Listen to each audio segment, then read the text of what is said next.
Bonjour, nous sommes le lundi 6 juillet 2026 et le sujet est l'OPEP+, qui relève ses quotas avec la reprise du trafic dans le détroit d'Ormuz.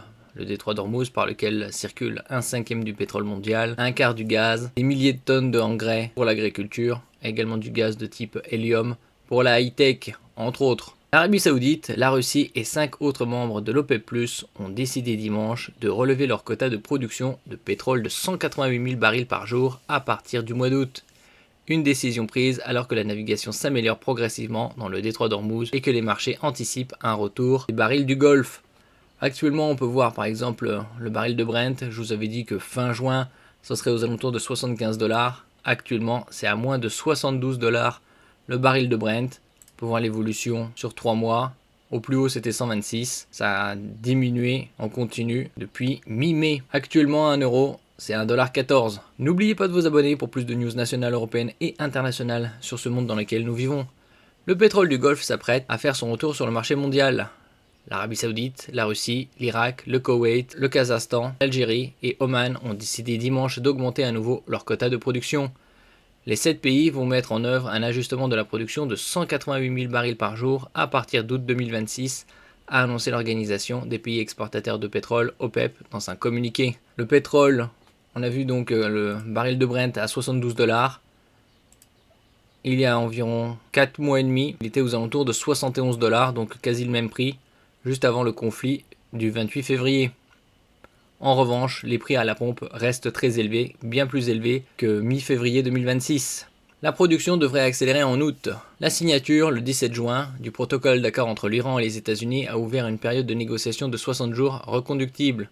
Pendant ces discussions, Téhéran et Washington se sont engagés à lever les entraves au trafic maritime dans le détroit d'Ormuz. Les flux de pétrole transitant par le détroit auraient déjà dépassé les 10 millions de barils par jour, selon un responsable américain cité par Bloomberg. La consommation mondiale de pétrole est d'environ 105 millions de barils par jour.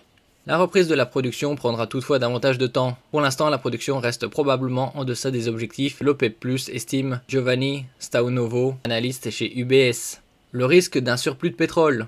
Donc là, on est toujours vers une baisse, comme on l'a vu sur le Brent, depuis son pic le 29 avril, qui était de 126 $. À plus long terme, le retour progressif des capacités de production fait apparaître un nouveau risque pour le marché. Tout le monde s'attend à un surplus de production, estime Jorge León, analyste chez Rystad Energy.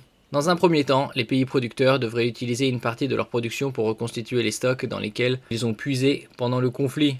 Ils ont puisé à peu près 400 millions de barils. Mais une fois cette phase passée, l'augmentation des volumes disponibles pourrait exercer une forte pression à la baisse sur les cours. L'OPEP+ devra également préserver sa cohésion, déjà fragilisée par le départ des Émirats arabes unis en mai, on en avait parlé précédemment. Plusieurs membres souhaitent désormais augmenter leur production pour compenser les pertes enregistrées pendant la guerre. L'Irak a notamment demandé une hausse de son quota, une demande qui pourrait être examinée dans le cadre de la révision des capacités de production prévue pour 2027. D'ici la fin de l'année, l'OPEP+ doit réévaluer les quotas de ses membres en fonction de leur capacité réelle à produire davantage.